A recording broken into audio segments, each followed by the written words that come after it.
is my favorite season of the year. I like it more than Christmas. I love anything spooky. I'm a big horror movie fan. And I'm really excited about this video. I've got some candles going on in the background. These two, like the black ones, are the bleeding candles from Spirit Halloween. So they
waiting for midmoon. It was posted 9 hours ago. Okay. I never thought I would find myself in such a bewildering situation. It all started when I began having these vivid dreams. Dreams that felt so real, so tangible. In these dreams, I would encounter a mysterious figure named Lily. She would appear out of nowhere, offering glimpses of the outside world, and a fleeting sense of companionship. But every time I tried to reach out and touch her, she would vanish into thin air, leaving me with nothing but an empty void. Confused and desperate for answers, I started asking people around me if they had seen Lily or knew anything about her. Wait, is this like in her dream? To my surprise, they all looked at me with confusion, their faces etched with concern. They had no recollection of Lily, as if she never had existed. The more I asked, the more suspicious I became. How could everyone I spoke to have no real memory of Lily? It was as if she was a ghost, a figment of my imagination. But deep down, I knew she was real. I could feel her presence in my dreams, hear her voice echoing in my mind. I'd search for hours for her, days it seemed. Finally, Lily reappeared. This time, I seized the opportunity and confronted her. "Why does no one remember you?" I demanded, my voice trembling with frustration. Lily's eyes filled with sorrow as she whispered, "My dearest, it is because you are the one who is lost. You are trapped in a world between dreams and reality." Ooh. Her words sent a chill down my spine. Trapped, lost, what does she mean?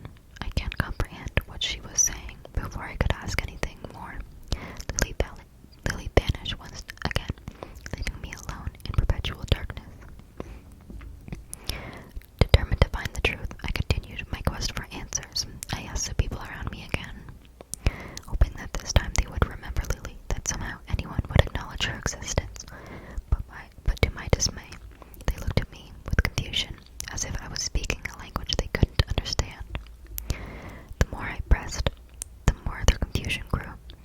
They insisted that there was no one named Lily, that I must be mistaken. Doubt began to creep into my mind. Was I losing my sanity?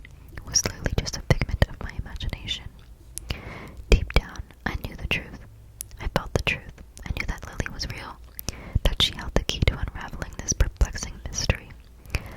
I had to find her, no matter what cost, but Lily never visited me again, not in my dreams at least. Like, what? I feel like that was a story that, like someone wrote, you know, sometimes on Reddit they like write stories. I feel like that one wasn't real, but that's okay. That was still good. I liked it. This one says, this was like 10 years ago. This one doesn't have a title. It just said, a terrifying but true story I experienced when I was 12. So, let's do it. I moved to my dad's when I was 10, and I didn't know anyone in the area, except for the family my dad was friends with. Single mom with 3 kids. Luckily, there was a girl a couple years older than me. I was 12 at the time when I met her. We got to know each other a little over the couple years. We weren't close, but ended up having the same friends. One night, my friend Rob was hanging out with her and her younger brother. They happened to be in the house alone because my friend's mom was at work, which is where things get terrifying and sad. Her mother has been helping this one lady through her work and got to know her fairly well. She found out her sister was in a mental institution and was let out recently. The night Rob is hanging out with my friend, they get a knock at the door.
candles a few times. The following account dates back to November 22nd, 1880, demonstrating that Niagara's hauntings heritage is long and colorful. The town of Niagara is in a state of excitement over a ghastly apparition that has haunted the place of late. The experiences are growing more numerous, and even men are wary of going abroad after dark. A farmer leaving town the other night, about 11 o'clock, the moon being bright, he saw the thing rise from among the tombs in the churchyard and trail toward him. Sorry if you hear my dog.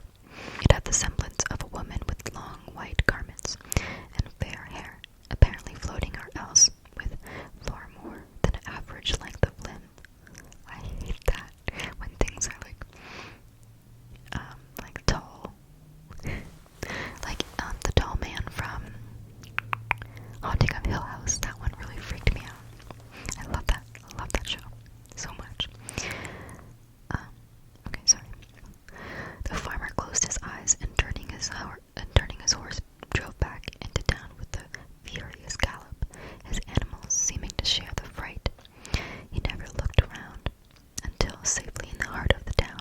Another account states that at one of the lonely crossings in the outskirts of the place, the woman was seen crouching behind a low fence. These specters, two in number this time, did not at first recall the stories of the apparition and went towards the thing under the impression that some vagrant was crouching there for shelter. As they went near, a peculiar sensation affected them both, and without speaking to each other, or exactly knowing why, they stopped involuntarily and turned away. As they did so, a shuddering thrill went through them, as they say, and they broke into a wild run for the nearest lights.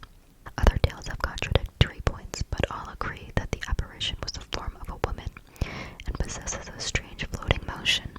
There is such speculation in the place over the matter. 5 successful burglaries had been accompanied, and there were 3 unsuccessful ones attempted, and the evil deeds are still going on.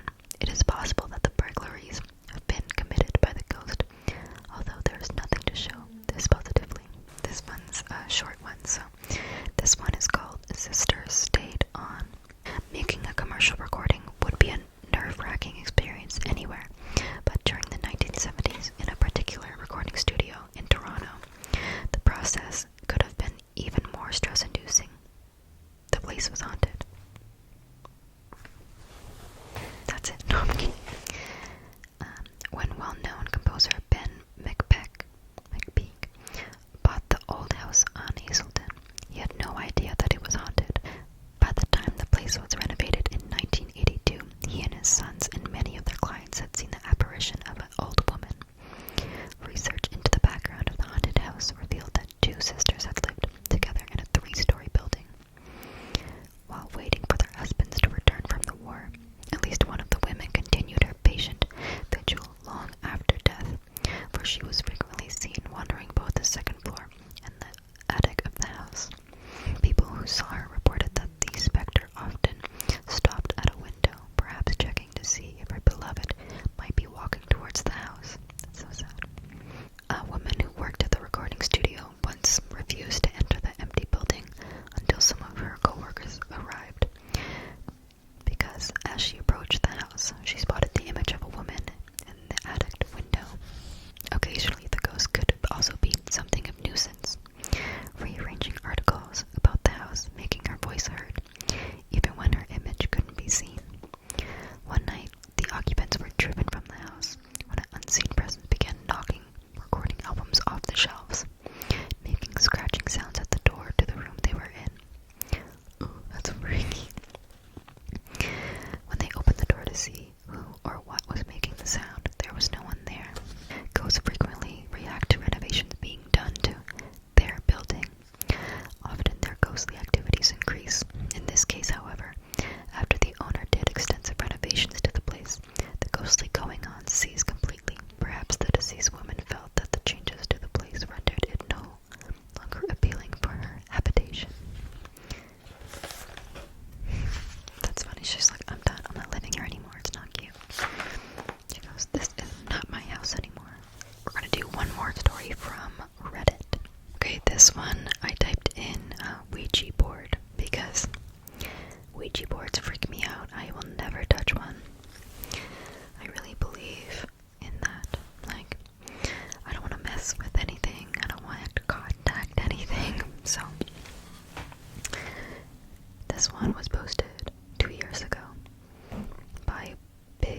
also heard a voice mimic our father's voice and walk around the kitchen.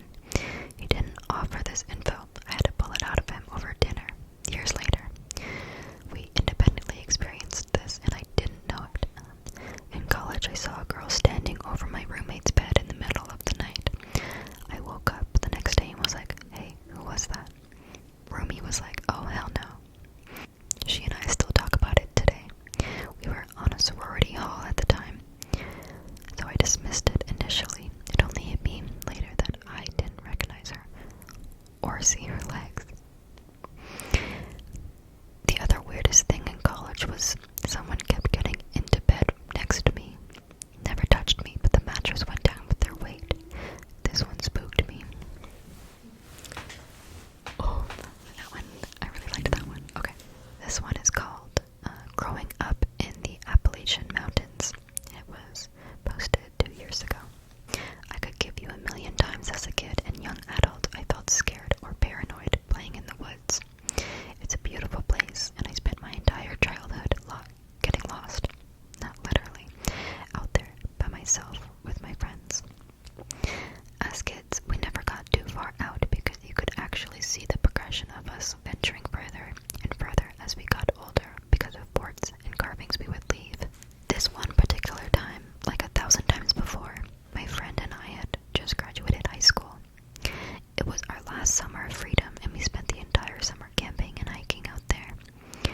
We had decided to try a new place to set up camp and walked for what felt like a few miles before we came to a nice clearing. We got the camp set up and the fire going, and the plan was to wait until nightfall, smoke some green, and play Monopoly. For sake of a backstory on my friend and I, my buddy is a smaller, real goofy guy, but comes from a family of foresters and always had a deep understanding of all the trees and different plants you came across. He had no fear of going and camping out by himself. If I spent 10,000 hours in the woods, he probably spent 50,000. As for me, I'm a taller, sturdier guy, and as we got older, I spent more time worried about women and sports, and the woods became a place for small parties. Also, I never had the balls to camp out alone. In fact, older me wouldn't go far at all when I was alone because I could never shake the feeling of being watched, which was just paranoia, but still had an uneasy feeling. Anyways, camp is set and fire is going, but it's getting lower and needs wood. Sun is down. We're both getting up and having a good time. My friend is sitting on this little chair he always brought and loading up this makeshift BONG, and I was crouched breaking some excess limbs off some of the logs we had gathered for the fire. All of a sudden, the strong breeze cuts through the clearing. I couldn't tell you if it was the suddenness of it all or what, but my friend and I both stopped immediately and looked at each other. The breeze went just long enough to flicker out our fire into a small flame. We both sat completely still in almost total darkness, and neither of us said a word. Across from the other side of the fire, we could hear footsteps. They sounded like someone was running and would slow to a walk and then run again, definitely on 2 legs. By the sound of it, they were pacing back and forth over the same spot.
these with my own spooky